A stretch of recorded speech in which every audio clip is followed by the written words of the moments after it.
ভালোবাসার অনেকগুলো কারণ থাকে।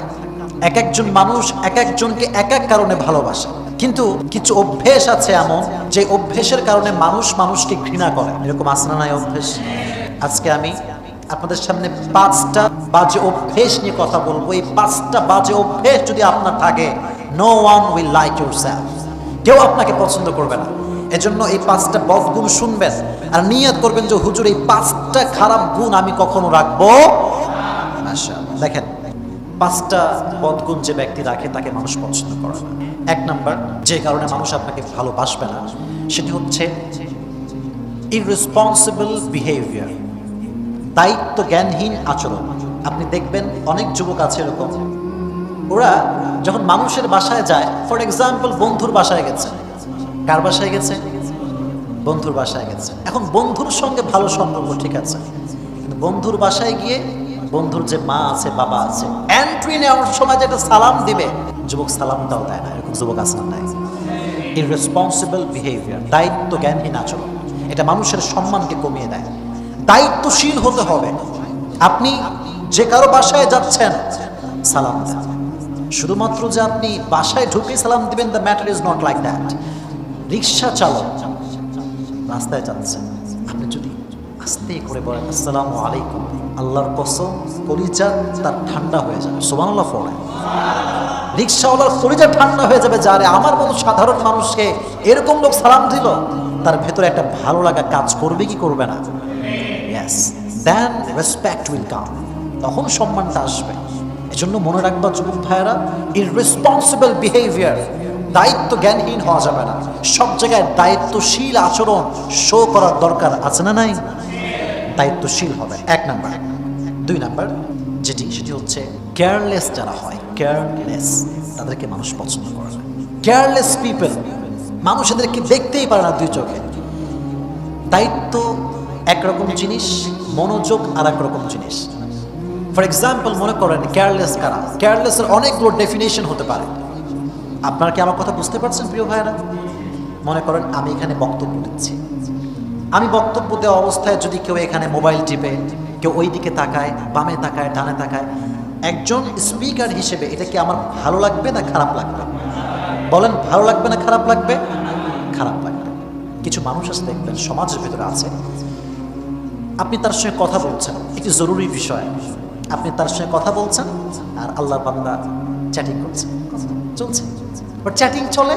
এখানে যে একটা গুরুত্বপূর্ণ বিষয়ে কথা বলছে, তার বন্ধু হতে পারে, তার মা হতে পারে, বাবা হতে পারে, কিন্তু কেউ যদি এই অবস্থায় মোবাইল টিপে, তাহলে কি সে যত্নশীল আচরণ করলো না অযত্নশীল আচরণ করলো?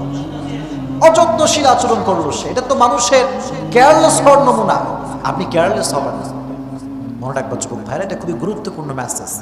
যখন তোমার কাছে কেউ আসবে, যখন সে কথা বলবে, তোমার ফুল কনসেন্ট্রেশন তার দিকেই থাকবে।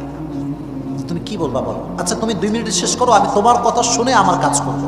মনে রাখবেন, আপনার সঙ্গে যখন কেউ কথা বলছে, আপনি তার কথা না শুনে অন্য কাজ যদি করতে শুরু করেন, আপনার প্রতি তার যে ভালোবাসাটা ছিল, যে রেসপেক্ট ছিল, এটা কমে যাবে। এটা কি বিশ্বাস হয় আপনাদের? কমে যাবে।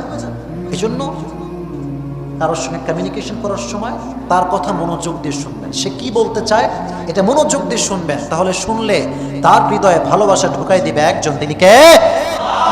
রাসূল করিম সাল্লাল্লাহু আলাইহি ওয়াসাল্লামের কাছে যখন কোন সাহাবী কোন সমস্যা বলতে আসতেন, রাসূল সব কাজ বাদ দিয়ে দিতেন। রাসূল তাকে কাছে ডাকতেন, কাছে ডাকিয়ে বসাতেন। রাসূলের সামনে যখন কোনো সাহাবী তার সমস্যার কথা খুলে বলতো, রাসূল শেষ না হওয়া পর্যন্ত সাহাবায়ে কেরামের সব সমস্যা রাসূল মনোযোগ দিয়ে শুনতেন। সুবহানাল্লাহ। রাসূল শুনতেন, যা বলতো রাসূল শুনতেন, শুনে একটা সলিউশন বের করতেন।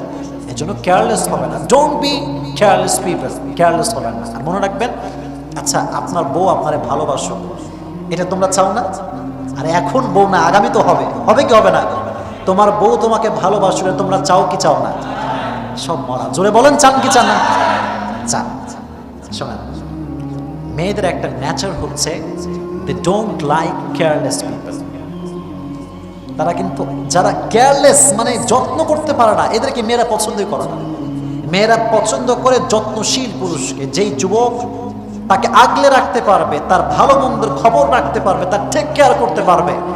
মেয়েরা কিন্তু আদর যত্নের পাগল। আপনি আদর যত্ন নিবেন, আপনার জন্য পুরো জীবনটাই উৎসর্গ করে দিবে, ঠিক কিনা? এজন্য কেয়ারলেস হবেন, ঠিক আছে ইনশাআল্লাহ? মাশাআল্লাহ। 2 নাম্বার। 3 নাম্বার, আর একটি বাজে অভ্যেস আমাদের ভেতরে আছে, খালি আমরা বাহানা দেই, ঠিক না? খালি বাহানা মারি আমরা। যেমন মনে করেন যে সকাল 10টায় আপনার ব্যাংকে যাওয়ার কথা। কোথায় যাওয়ার কথা? আব্বা বলেছে তুই ব্যাংকে যাবি, গিয়ে টাকা তুলে নিয়ে আসবি, আমার অনেক টাকা লাগবে, অমুক জায়গায় দেওয়া লাগবে। এখন ব্যাংকে তো সিরিয়াল অনেক বেশি, আগে আগে না গেলে সিরিয়াল আছে না নাই? আচ্ছা, এখন সাওয়াল গেছে ব্যাংকে সকাল 12টার সময়। কোন সময়? 12টার সময়। গিয়ে দেখে পুরো ব্যাংকে সিরিয়াল। এখন ও তো লাট সাহেবের বেটা, কাজ কাম করতে ভাল লাগে না, এখন ভিড় দেখে গো ব্যাক টু হোম, বাসায় চলে আসছে। হ্যাঁ, কি হইলো, টাকা কোথায় গেল? বলে আব্বা অনেক ভিড় আব্বা। আর তুই আগে যাস নাই? বলে আব্বা একটু গার্লফ্রেন্ডের সঙ্গে চ্যাটিং করছিলাম। কি করছিলাম? চ্যাটিং, তাই যেতে পারি না। এই যে বাহানা। মানুষ কাজে বাহানা পছন্দ করে। আপনি টাইম মতো কাজ না করতে পারলে আপনাকে কেউ পছন্দ করবে না, ঠিক কিনা? টাইম মতো কাজ করতে হবে, বাহানা দিবেন না।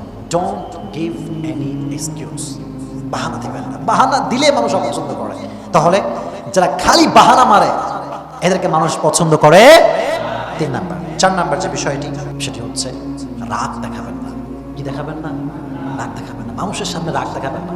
যারা রাগের মেজাজ নিয়ে চলে না, দেখবেন মানুষ এদের তীর সীমানাতেও আসতে চায় না, ঠিক কিনা? মানুষ এদেরকে পছন্দ করে না। Don't show your anger. রাগ দেখাবেন না, সবসময় বি নর্মাল। রাগ আসলে আমার সঙ্গে সকলেই পড়েন আউযু বিল্লাহি মিনাশ শাইতানির রাজীম। আবার যদি রাগ ওঠে, সঙ্গে সঙ্গে ওযু করে নেবেন। কি করে নেবেন? বলেন কি করবেন? ওযু করলে এটা আপনার অ্যাঙ্গারকে কন্ট্রোল করবে, আপনার রাগকে নিমিষেই ঠান্ডা করে দিবে। সুবহানাল্লাহ পড়েন। So don't show your anger in front of people. মানুষের সামনে যে রাগ দেখাবেন না, কন্ট্রোল করবেন। আর লাস্ট 5 নাম্বার, সেটি হচ্ছে ওই ধরনের মানুষকে মানুষ পছন্দ করে না যারা কথা বলার সময় মুচকি হাসি দিয়ে কথা বলতে পারে না। কথা বলছেন না প্রিয় ভাইয়া? কিছু কিছু লোক দেখবেন কথা বলে কিন্তু মুখে মধু নাই, রসকস কিচ্ছু নাই। ওরে দেখলে মনে হয় কোনোদিন ওর মুখে 1 ফোঁটা মধু পড়ে নাই, ঠিক কিনা? এরকম খাইস্টা লোক আছে না নাই? না, এটা করবেন না।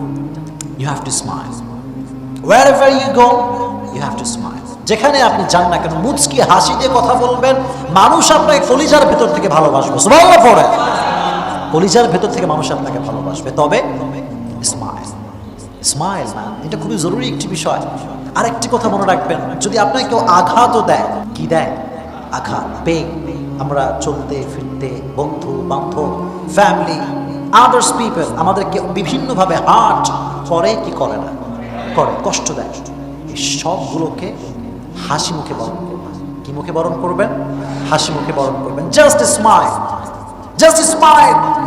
হাজার কষ্ট আপনাকে দিক, আপনি চুপ করে মুচকি হাসি দিয়ে সহ্য করবেন, আল্লাহ আপনার ধৈর্যের শক্তি আরো বাড়িয়ে দিবেন। সুবহানাল্লাহ পড়ে। পৃথিবীর কেউ আপনাকে হতাশ করতে পারবে না। এজন্য যুবকরা স্মাইল, হাসি দিয়ে থাকবে। একটা হাদিস শোনাই। হাদিসটি হচ্ছে রাসূল কারীম সাল্লাল্লাহু আলাইহি ওয়াসাল্লাম বলেছেন, মুচকি হাসি দিয়ে কথা বলা এটা হচ্ছে সাদাকা।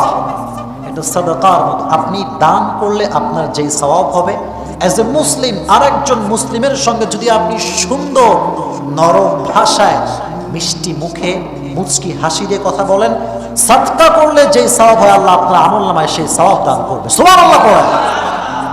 So you have to smile, smile, smile. It's very important. আপনি মুচকি হাসি দিবেন, দেখবেন যে কষ্ট এটা অটোমেটিক্যালি এটা ভার কমবে, এটা আস্তে আস্তে হালকা হবে, আস্তে আস্তে হালকা হবে। আর যদি মুখটা গোমরা করে থাকেন, হাসি নাই, সারাদিন কান্না কান্না কান্না, খালি ছ্যাঁকা খাওয়া কাজ না। ছ্যাঁকা খাইলে আপনার লাইফটা বেকাই হবে। আর যদি ছ্যাঁকা খেয়ে আপনি আরো স্ট্রং হয়ে যান, আপনার লাইফটা আরো সুন্দর হয়ে যাবে। সুবহানাল্লাহ পড়লেন না? So you have to be strong and you have to smile. শক্তিশালী হবেন এবং সবার সঙ্গে নরম ভাষায় স্মাইল দিয়ে কথা বলবেন। বলেন কি দিয়ে কথা বলবেন? বলেন কি দিয়ে কথা বলবেন? স্মাইল, মুচকি হাসি। ঠিক আছে ইনশাআল্লাহ? আপনারা খুশি না বেজার? এই 5টা বাজে অভ্যাস ভেতরে রাখা যাবে। আল্লাহ আপনাদেরকে 5টা বাজে অভ্যাস থেকে বাঁচায় দিক। করোনা আমি